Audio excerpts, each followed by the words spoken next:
برادران ملت اسلامی، السلام علیکم ورحمۃ اللہ وبرکاتہ۔ الحمدللہ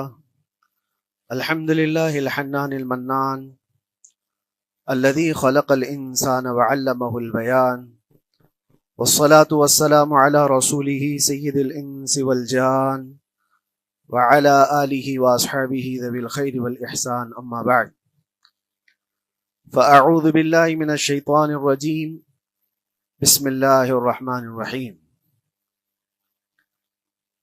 وَأَمَّا بِنِعْمَةِ رَبِّكَ فَحَدِّثْ، صدق اللہ مولانا العظیم۔ بارگاہ رسالت معاذ صلی اللہ علیہ وسلم میں درود پاک کا ہدیہ پیش کریں۔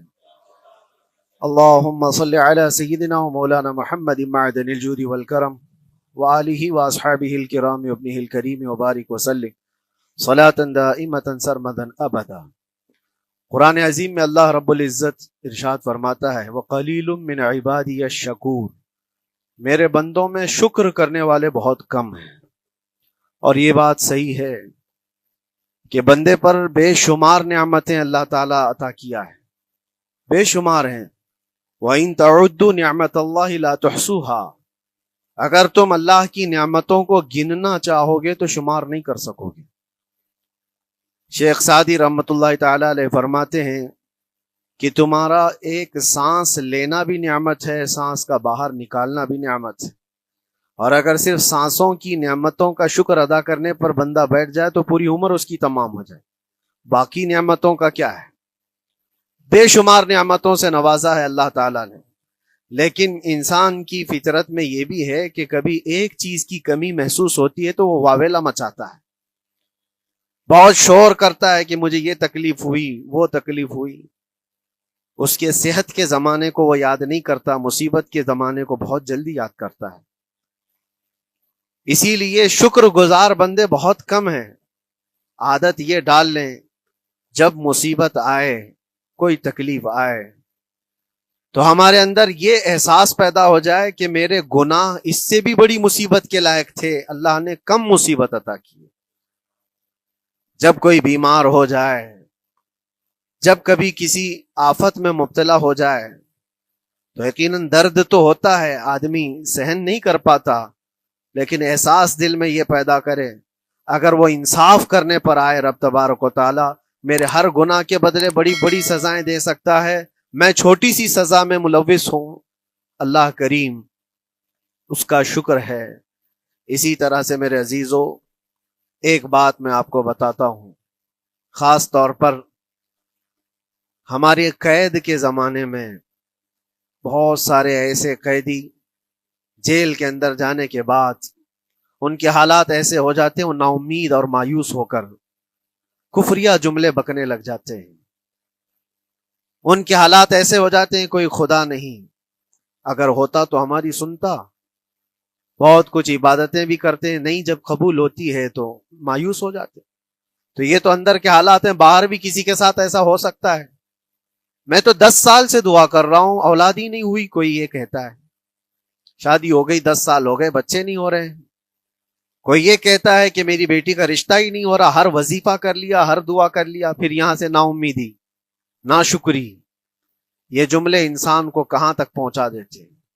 ایک بات میں آپ کو بتاؤں، مولا علی کرم اللہ وجہہ الکریم کی یہ حکمت بھری بات ہے، ارشاد فرماتے ہیں جب کبھی مصیبت آئے اللہ کی طرف سے تو یہ امتحان ہے یا سزا ہے، کیسے پتا چلے؟ ظاہر سی بات ہے، ہر کوئی یہ کہتا ہے یہ تو اللہ کی طرف سے امتحان ہے، آزمائش۔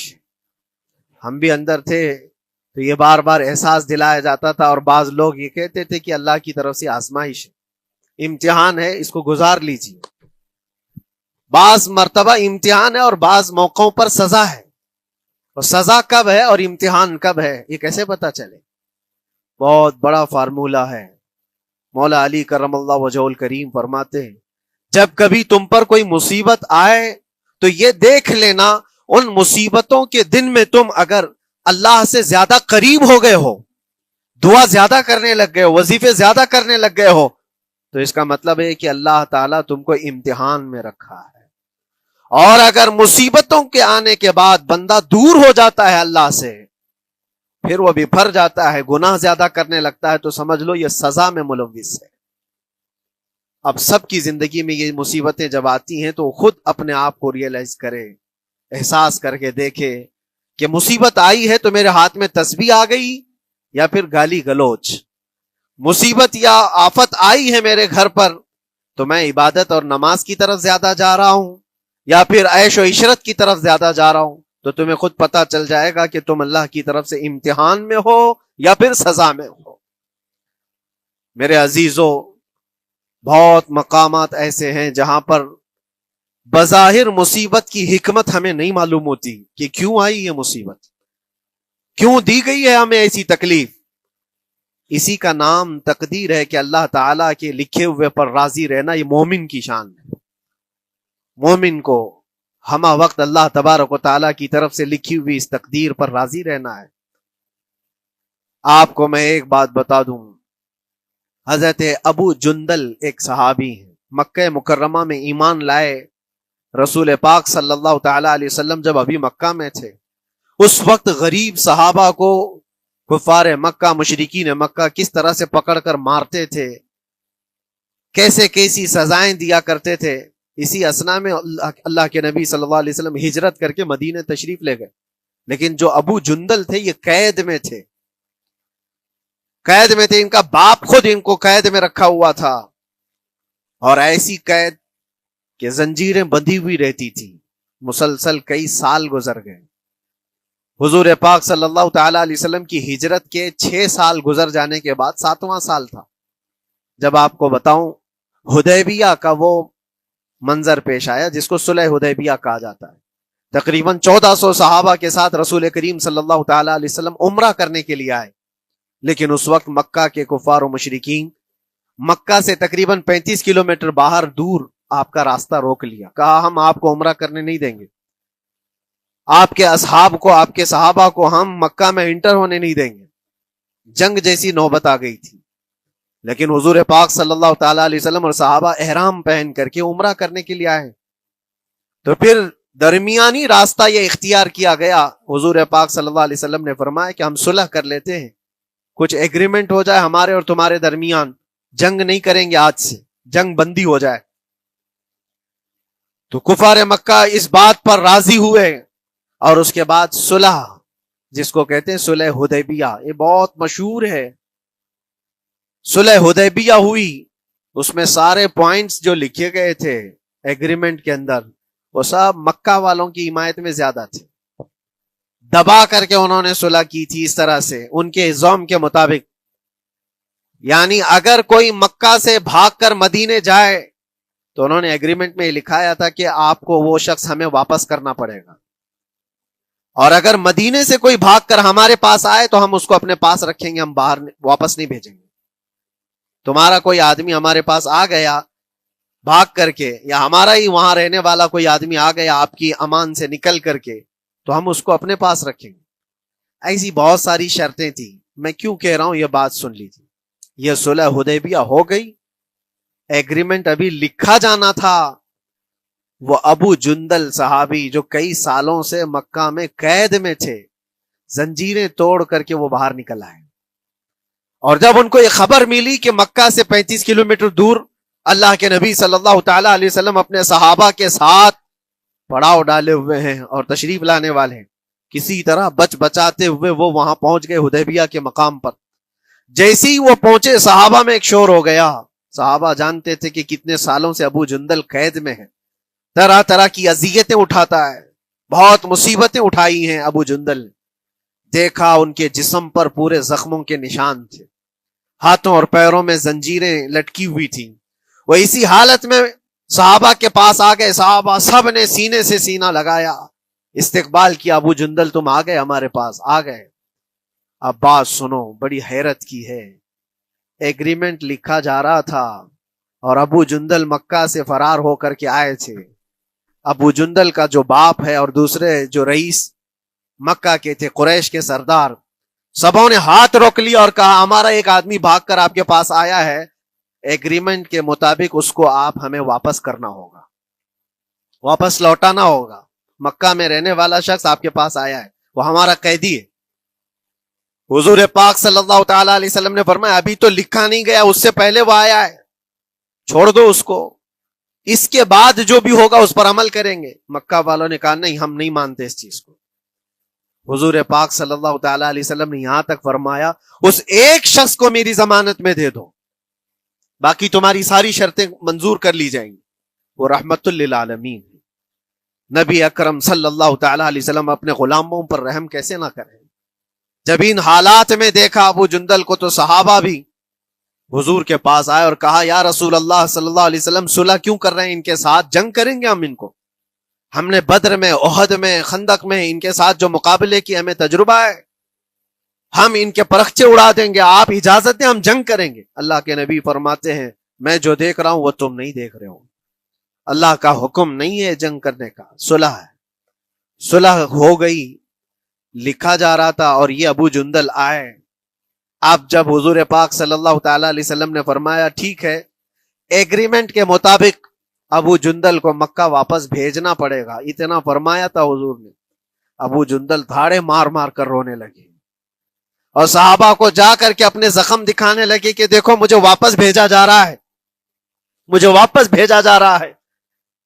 تو صحابہ کے اندر بھی جوش تھا، اپنا آدمی جب کوئی اتنا مظلوم ہو، اتنا مار کھایا ہو، اور پھر واپس انہی ظالموں کے سامنے اس کو بھیجا جانا ہو تو کیا کیفیت ہوگی۔ تو وہ ابو جندل سارے صحابہ کے بیچ میں چھپ چھپاتے ہوئے رو رہے تھے۔ اللہ کے نبی صلی اللہ علیہ وسلم تشریف لائے اور فرمایا ابو جندل میں کہہ رہا ہوں واپس چلے جاؤ، واپس جاؤ، مکہ جاؤ۔ تو انہوں نے کہا یا رسول اللہ صلی اللہ علیہ وسلم ان زخموں کے ساتھ واپس جاؤں؟ اللہ کے نبی صلی اللہ علیہ وسلم نے فرمایا ہاں ابو جندل، اللہ کی مرضی یہی ہے، اور اللہ کا نبی وہی کہتا ہے جو اللہ کی مرضی ہوتی ہے۔ یہ میں کہہ رہا ہوں بظاہر تکلیفوں کی حکمت ہمیں معلوم نہیں ہوتی، لیکن ہمیں عمل کرنا چاہیے۔ نبی پاک صلی اللہ تعالی علیہ وسلم کا جب حکم ہوا، ابو جندل انہی زنجیروں کے ساتھ ان کے باپ کے حوالے کر دیے گئے، وہ گھسیٹتے ہوئے لے جا رہا تھا، گھسیٹتے ہوئے واپس انہی قیدیوں کی طرح لے جا رہا تھا۔ سب کی آنکھوں میں آنسو تھے، لیکن حکمت الہی کیا ہے یہ کون جانتا ہے۔ بظاہر اللہ تبارک و تعالیٰ کی طرف سے یہ دی ہوئی آزمائشیں، یہ تکلیفیں، اس کی حکمت وہ بہتر جانتا ہے۔ جب ابو جندل کو واپس کیا گیا، ایک سوال اٹھتا ہے میرے عزیزو، یہ میں قید کی حالت میں رہ کر کے ایک شخص نے مجھ سے سوال کیا تھا، آپ تو اللہ کے نبی صلی اللہ تعالی علیہ وسلم کی ناموس کی بات کرتے ہو، حضور کی محبت کی بات کرتے ہو، ان کے عشق کی بات کرتے ہو، اور یہ بھی کہتے ہو کہ نبی پاک صلی اللہ تعالی علیہ وسلم دستگیری کرتے ہیں، اپنے غلاموں کی مدد کرتے ہیں، تو اتنے دنوں سے کیا آپ نے حضور کو نہیں پکارا؟ کیا رسول پاک صلی اللہ تعالی علیہ وسلم سے محبت اور عشق کی بات کے بعد آپ نے بھیک نہیں مانگی؟ اس وقت یہ واقعہ یاد آیا، میں تو ابو جندل کے پاؤں کے ناخن کی مٹی کے برابر بھی نہیں۔ وہ صحابی رسول تقریباً ان کے متعلق کہا گیا ہے 6 سے 8 سال تک وہ ان کی قید میں رہے، تو کیا رسول پاک صلی اللہ علیہ وسلم کو خبر نہیں تھی؟ خبر تھی، لیکن ہوتا ایسا ہے کہ جو جتنی محبت کرتا ہے اتنے ہی امتحانوں سے گزارا بھی جاتا ہے، اس کو امتحان دینے پڑتے ہیں۔ اسی لیے بار بار میں یہ بات کہتا ہوں، حضور پاک صلی اللہ تعالی علیہ وسلم کی ناموس کی بات کرنا، عظمت رسالت کی بات کرنا، یہ حلوے پراٹھے کھانے کا نام نہیں ہے، یہ شہادت گہے الفت میں ہے قدم رکھنا۔ لوگ آسان سمجھتے ہیں مسلمان ہونا، حضور پاک صلی اللہ تعالی علیہ وسلم کی شریعت طاہرہ کو بچانے کے لیے ہی تو، حضور کی ناموس کی حفاظت کے لیے ہی تو مولا امام حسین نے اپنی گردن دے دی، اپنے بچوں کی قربانی دے دی، اپنا عیش آرام سب تیاگ دیا۔ یہ ساری قربانیوں کے بعد ہی اس امتحان سے بندہ نکلتا ہے۔ وہ امام احمد بن حنبل جن کے سینے میں 5 لاکھ حدیثیں محفوظ تھیں، رسول پاک صلی اللہ علیہ وسلم کی 5 لاکھ حدیثوں کے حافظ، لیکن بغداد کے ظالم حکمرانوں نے ان کو ننگی پیٹھ پر کوڑے مارے ہیں، پہلی مرتبہ 100 کوڑے، دوسری مرتبہ پھر 100 کوڑے، تیسری مرتبہ پھر 100 کوڑے، اتنے میں تو آدمی مر جاتا ہے۔ امام احمد بن حنبل کی پیٹھ جھک گئی تھی۔ میرے عزیزو، یہی ہے جس کو ہم کہہ رہے شہادت گہے الفت میں ہے قدم رکھنا۔ اگر تم سچا ایمان رکھتے ہو تو پھر آزمائش بھی ہوگی، اللہ کریم قرآن میں فرماتا ہے وَلَيَعْلَمَنَّ اللَّهُ الَّذِينَ صَدَقُوا وَلَيَعْلَمَنَّ الْكَاذِبِينَ، اللہ تبارک و تعالیٰ ضرور آزمائے گا سچا کون ہے اور جھوٹا کون ہے۔ مصیبتیں آئیں گی، آندھیاں آئیں گی، لیکن جمے رہو، ڈٹے رہو، اللہ رب العزت سے کبھی بھی اپنا رشتہ نہ توڑو، اور جو تمہارے اندر ایمان ہے، توکل اور یقین ہے، ذرا برابر بھی فرق آنے نہ پائے۔ آج نہیں قبول ہوئی کل ہوگی، کل نہیں قبول ہوئی پرسوں ہوگی، کبھی نہ کبھی تو دعا قبول ہوگی۔ دنیا داروں کے دروازے کھٹکھٹاتے ہیں تو ایک نہ ایک دن دروازہ کھلتا ہے، وہ ارحم الراحمین ہے، وہ ارحم الراحمین ہے، دروازے کھولتا ہے، لیکن وہ بہتر جانتا ہے کس وقت دروازہ کھلنا چاہیے۔ ہم اپنی مرضی کے مطابق رب کو نہیں چلا سکتے، مولا تعالیٰ جیسا چاہے ہمیں ویسا چلنا چاہیے۔ ایک بات اور میں بتا دوں سید، یہ تو دوسرے لوگوں کی بات ہے جس میں ہمارے قصور ہیں، ہمارے جرم ہیں، ہمارے گناہ ہیں، جس کی وجہ سے مصیبتیں آئیں گی، لیکن اللہ کے نبی کا کوئی گناہ نہیں ہوتا۔ جو نبی ہوتے ہیں وہ معصوم ہوتے ہیں۔ سیدنا یوسف علیہ الصلوۃ والتسلیم اللہ کے نبی، اللہ کے نبی ابراہیم علیہ السلام کے بیٹے اسحاق علیہ السلام، اسحاق علیہ السلام کے بیٹے یعقوب علیہ السلام، یعقوب علیہ السلام کے بیٹے یوسف علیہ السلام، جن کی نسل میں انبیاء کرام، جو پورا خاندان نبوت کا ہے، وہ یوسف علیہ السلام کن کن مقامات سے گزارے گئے۔ پہلے بھائیوں نے کنویں میں پھینک دیا، اور اس کے بعد اس زہریلے کنویں سے وہ نکالے گئے۔ جنگل میں کوئی نہیں تھا جب ان کے بھائیوں نے کنویں میں پھینکا تھا۔ اس وقت ایک قافلہ جا رہا تھا، انہوں نے ڈول ڈال کر کے نکال لیا اور پھر لے کر کے گئے۔ یہاں سے کنویں سے تو نکالے، لیکن آگے کی زندگی کیا ہے؟ مصر کے بازار میں لے جا کر قافلے والوں نے بیچ دیا۔ یوسف علیہ السلام پھر خریدے گئے، کس کے ہاں؟ عزیز مصر، بادشاہ مصر کے گھر میں، اور وہاں پر زلیخا آپ پر فدا ہوئی، پھر آپ پر الزام بھی لگایا گیا، اور اس الزام کی بنیاد پر آپ کو جیل بھیجا گیا۔ اللہ کے نبی کے دامن پر پیوند تو ہو سکتا ہے، دھبا نہیں ہوتا۔ کسی گناہ کا تصور بھی وہ نہیں کرتے، وہ معصوم ہوتے ہیں، لیکن بغیر کسی قصور کے، بغیر کسی جرم کے آپ کو جیل بھیجا گیا۔ یوسف علیہ الصلوۃ والتسلیم جیل جب گئے، وہ نبی ہو کر کے، اور اس کے بعد دن کٹتے رہے۔ دن کیسے؟ ہفتے، ہفتے کیا مہینے، مہینے کیا سال۔ یوسف علیہ الصلوۃ والتسلیم کے 7 سال گزر گئے۔ جب کبھی کسی انوسنٹ کو، بے قصور آدمی کو تکلیف دی جاتی ہے تو اس کو احساس زیادہ ہوتا ہے، اور جرم کی وجہ سے جب کوئی تکلیف میں آتا ہے تو کمپرومائز کر لیتا ہے، میں ایسا غلطی کیا تھا، مجھے یہ جھیلنا پڑ رہا ہے۔ لیکن جس کا جرم ہی نہیں، نہ کردہ گناہ کی سزا جب دی جاتی ہے، بندہ بہت بکھر جاتا ہے، ٹوٹ جاتا ہے۔ لیکن وہ اللہ کے نبی تھے، توکل کیسا تھا، یقین کیسا تھا، صبر کے ساتھ نکالے۔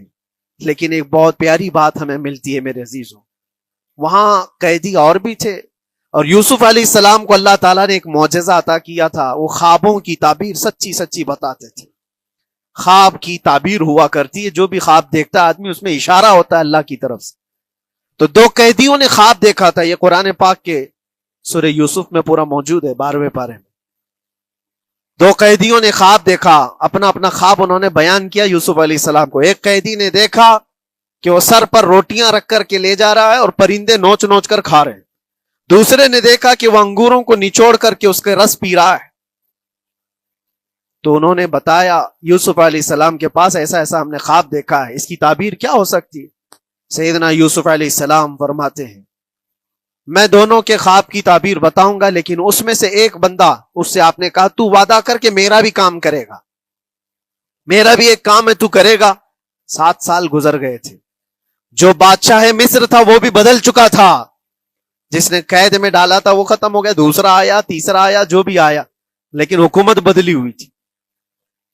تو خواب کی تعبیر بتانے سے پہلے ایک قیدی سے یوسف علیہ السلام نے کہا کہ میرا کام تو کرے گا؟ اس نے کہا ہاں، آپ جو کہیں گے میں کروں گا۔ تو سنو، تعبیر یہ ہے، جس کے سر پر روٹیاں رکھی ہوئی اور کوے کھا رہے تھے یا پرندے کھا رہے تھے، اس کی تعبیر یہ ہے کہ عنقریب تجھ کو موت کی سزا سنائی جائے گی۔ وہ غمگین تھا۔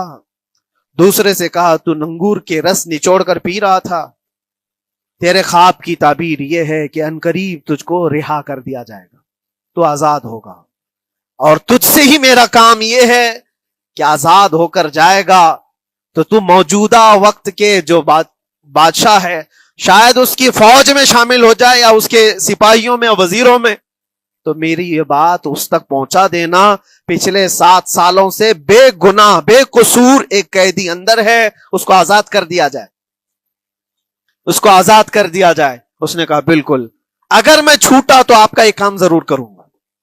سنیے بات، چند دن نہیں گزرے تھے کہ اس ایک قیدی کو موت کی سزا ہو گئی، اس کو موت کی سزا سنائی گئی اور پھانسی ہو گئی۔ دوسرا یہ جو قیدی جس کو آپ نے رہائی کی خوشخبری دی تھی، اس کی بھی رہائی کی خوشخبری آ گئی، وہ آزاد ہو گیا۔ لیکن قرآن پاک میں ہے، آزاد ہو کر جب جاتا ہے آدمی تو پچھلا بھول جاتا ہے۔ اکثر ایسا ہی ہوتا ہے، کیا جیل کے دوست کون تھے کیا تھے کچھ پتا نہیں، اور آدمی تو یہ سوچتا ہے دوبارہ کبھی ادھر کے دروازے کو بھی نہ دیکھو، آیا اور بھول گیا۔ یوسف علیہ السلام نے جو کام دیا تھا وہ بھول گیا، یہاں تک کہ قرآن میں اللہ فرماتا کئی سال گزر گئے، 1-2 دن نہیں، سالوں گزر گئے، اور وہ بادشاہ کی فوج میں شامل تھا یا بادشاہ کے مصاحبین میں شامل تھا، قریبی لوگوں میں۔ ایک زمانے کے بعد مدت ہوئی، اور اس وقت سوچیے آپ کتنا وقت حضرت یوسف علیہ السلام نے کاٹا ہوگا۔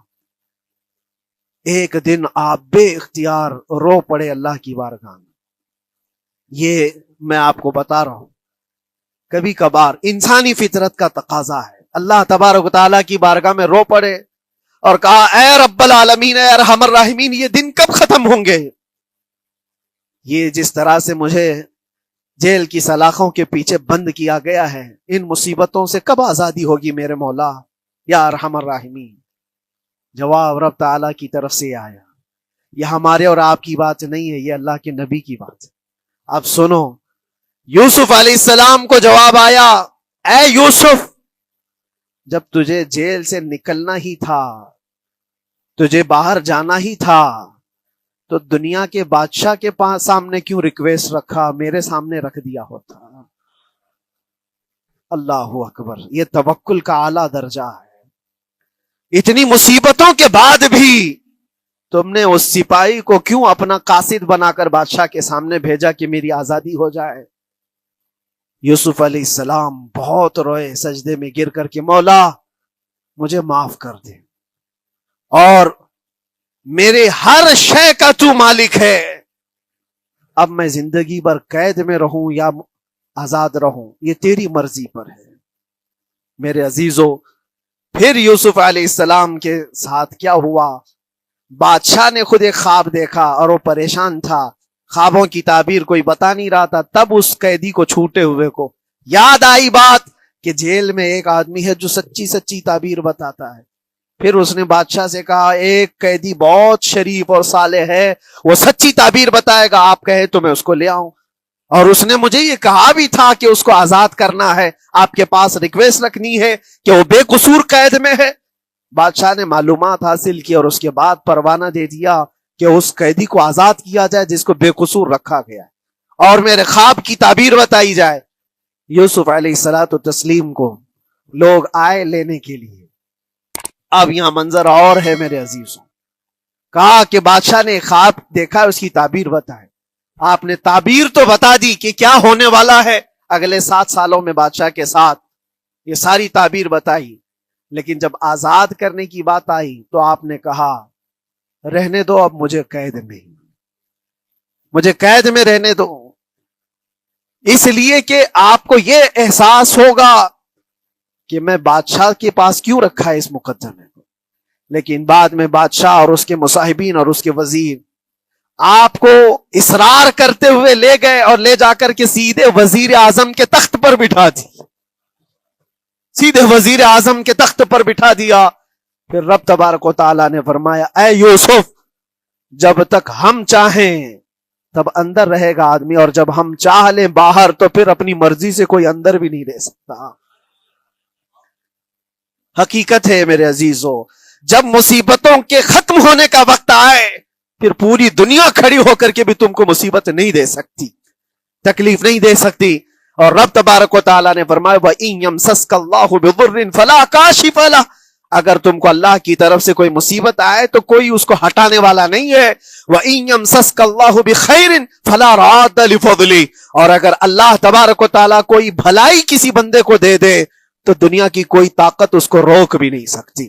آج اگر رب تبارک و تعالیٰ ہم کو کوئی مقام اور مرتبہ دے دے، کوئی عزت اور انعام دے دے، سارے کتے بھونکتے رہیں، اس انعام کو کوئی رد نہیں کر سکتا. اللہ تبارک و تعالیٰ کا دیا ہوا فضل اس کو کوئی کاٹ نہیں سکتا، اور اس کی دی ہوئی مصیبت کو کوئی دوسرا ٹال بھی نہیں سکتا. اسی لیے آؤ لگے رہو اسی بارگاہ میں اور عرض کرو کہ مولا مجھ سے جو خطائیں ہوئی ہیں اس کو درگزر فرما دے، اور جس طرح کی بھی تو زندگی دیا ہے یہ تیرا شکر ہے مولا. شکر ادا کرنے کی عادت ڈال لو. اللہ تبارک و تعالیٰ فرماتا ہے لَإِن شَكَرْتُمْ لَأَزِيدَنَّكُمْ، اگر تم شکر ادا کرو گے تو میں اور زیادہ عطا کروں گا، اور زیادہ عطا کروں گا. آج اگر تھوڑی سی مصیبت ہے تو شکر ادا کرو کہ مولا بڑی مصیبت تو نہیں آئی ہے، یہ بھی تیرا کرم ہے، تیرا احسان ہے. مصیبت زدہ لوگوں کو دیکھتا ہوں تو پھر میں یہ کہتا ہوں ہاتھ بھی سلامت ہے، پیر بھی سلامت ہے، آنکھ بھی سلامت ہے، زبان بھی سلامت ہے، دماغ بھی چل رہا ہے. کیا یہ شکر کرنے کا موقع نہیں ہے؟ یہ شکر کرنے کا مقام نہیں ہے؟ آؤ ہر دن اللہ کا شکر ادا کرو، شکایتیں کم کرو. اللہ تبارک و تعالیٰ کو یہ زندگی پسند ہے. وآخر دعوانا ان الحمد للہ رب العالمین. السلام علیکم.